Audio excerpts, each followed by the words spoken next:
어서 깨라.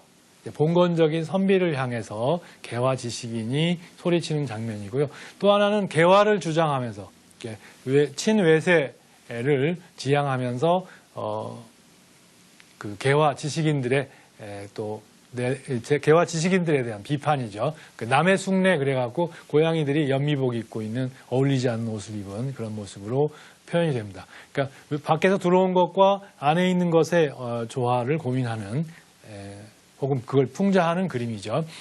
최초의 신문 만평이기도 하죠. 그래서 그리는 형식이 그냥 펜이나 연필로 그리는 게 아니고 우리 전통적인 붓, 이도영은 안중식 조석진의 제자로 이 전통적인 붓그림을 그리던 화가였는데 그 붓그림 솜씨로 만평을 그린 새로운 형식이 전통적인 그런 화법과 결합하는 그런 장면을 보여주죠. 특히 이도영은 당시 일제 침략에 대한 강한 비판과 풍자를 그리기도 했는데요. 왼쪽에 있는 그림은 당시 일본군 병사가 취해서 조선 민중을 향해서 함부로 총을 쏜 그런 기사 내용을 만평을 한 거죠. 취하면 함부로 총을 쏘나 딱하군 이런 글과 함께 쓰고 있습니다. 그 다음에 이제 오른쪽에 있는 그림이 당시 이제 일본 제국주의의 야욕을 표현한 것이죠. 뱀과 두꺼비라고 하는 제목의 그림으로 악연이 좋은 결과를 가져온다는 그런 상하 양단으로 나누는 구도인데요. 바로 위에 이제 뱀이 두꺼비를 이렇게 잡아먹는 장면이죠. 뱀은 일본이고 이제 두꺼비는 조선인 셈이죠. 그런데 이제 잡혀먹은 두꺼비가 뱀 안에서 부화해갖고 새끼들 낳아서 그 새끼들이 뱀의 몸을 다 뜯어먹고 이제 해방된 뱀을 죽이고 튀쳐나온 그런 모습으로 좋은 결과를 이렇게 예상하기도 했습니다. 이것이 이제 당시 조선이 처한 현실 그리고 그것을 풍자한 이도영의 그림. 이런 대한민보의 이도영의 사파는 대단히 우리 근대 미술사의 흐름 속에서 근대 미술이라고 하는 그런 내용과 형식을 보여주는 대표적인 사례라고 생각이 됩니다.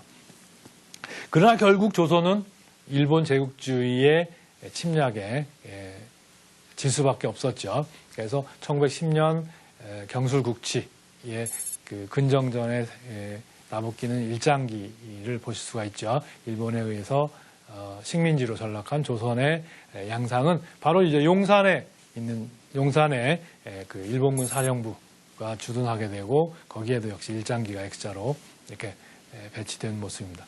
이 용산의 그 일본군 헌병사령부는 지금 이제 미 8군 사령부로 대체되어 있죠. 바로 이러한 시대의 군왕은 고종이었습니다. 그 고종을 이제 조선의 화원들이 그리기도 했지만 이 그림은 이제 휴베르트 보스라고 하는 네덜란드 출신 화가가 1898년에 와서 그린 고종의 전신상이죠. 고종의 어진, 유화로 그린 고종의 어진이죠. 이런 고종에 대해서 나라를 잃은 그런 나약한 군왕, 군주로 이제 평가를 받았다가 요즘에는 개화의식을 가진 군주로 새롭게 해석하자는 주장도 제기가 되고 있습니다. 아까 보셨지만 이제 덕수궁의 석조전, 덕수궁의 전통적인 건축과 서양 건축의 조화로움 이런 것들을 함께 살펴봤지만요. 바로 이제 최초의 이제 유화로 그린 어진이기도 하고요. 그 47세 된 젊은 고종의 그 용안을 깊은 서양의 입체화법으로 쓰지 않고 아주 좀 더 평면적인 양상을 보여줍니다. 그것은 아마 서양 화가가 와서 우리 얼굴을 보고 우리의 평면성을 인식했다 이런 생각을 들게 합니다. 이렇게 이제 서양 화가가 들어와서 우리 얼굴을 그리고 그 서양 화법을 직접 우리 젊은 화가들에게 전해줬으리라고 생각이 됩니다. 바로 그런 고종을 그렸던 휴베르트 보스의 그런 화법이 가장 정확하게 이렇게 우리 초상화로 전이된 초상화에 영향을 미친 그런 그림이 바로 채용신의 당시 초상화들입니다. 이 그림은 이제 1905년 그 의사보호조약이 체결되자 거기에 저항해서 항일 의병을 조직했던 면함 최익현 초상이죠. 그 최익현 초상을 옷은 그 유학자의 옷을 입고 거기에 이제 의병장에 털모자를 씌운 그런 그림인데요. 바로 채용신이 이런 의병의 초상화를 그리면서 당시 어떤 우국지사, 그러니까 조선의 패망을 안타까워한 그런 민족지사들의 초상화를 이런 식으로 그렸습니다. 그러니까 휴베르트 보스의 그런 입체화법을 우리 얼굴을 그릴 때 적용해서 그린 초기 작품으로 또 대표작이기도 하죠. 또한 이제 1910년 경술 국치에 일본 제국주의의 조선 식민화에 한 거에서 절명에 돌아가신 이제 매천 황현의 초상이죠. 특히 이때 이제 1910년에 매천 황현의 초상 사진이 찍힌 게 있고 그 사진을 토대로 초상화를 1911년에 채용신이 그리게 됩니다.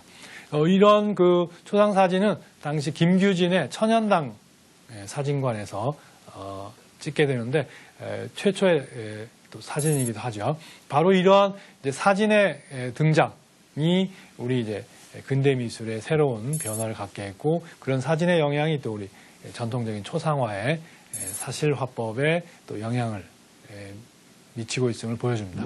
채용신의 이 매천 황현 초상은 사진의 영향을 받아서 사진을 토대로 그렸음에도 또 표현 기법 하나하나 특히 얼굴의 그 세세한 붓질 감각과 육리문이라고 하는 세세한 그 가는 붓질 묘사는 또 전통적인 화법 그대로죠. 한편 채용신이 그린 바로 이제 초상화의 아주 진수를 보여주는 서양화법을 어떻게 소화했나를 잘 보여주는 초상이 곽동원 초상입니다. 1918년 당시 전해오기로는 백석, 쌀 200가마를 주고 그린 그러니까 조선시대와 20세기 전반을 통틀어서 아마 그림값으로는 제일 비싼 그림이라고 생각이 됩니다. 이 만경강 일대의 만석군 초상이라고 하는데요. 바로 이 곽동원의 초상은 정면상으로 채용신이 즐겨 그린 정면상으로 입체감을 내고 외곽선을 좀 더 죽이고요. 그러면서 이제 그 얼굴의 이미지를 강하게 표현하고 있는데요. 바로 이제 휴베르트 보스의 고종 어진과 비교해 보면 역시 서양화식의 영향을 받았다고 서양화법의 영향을 받았다고 하더라도 역시 곽동원의 초상은 평면적입니다.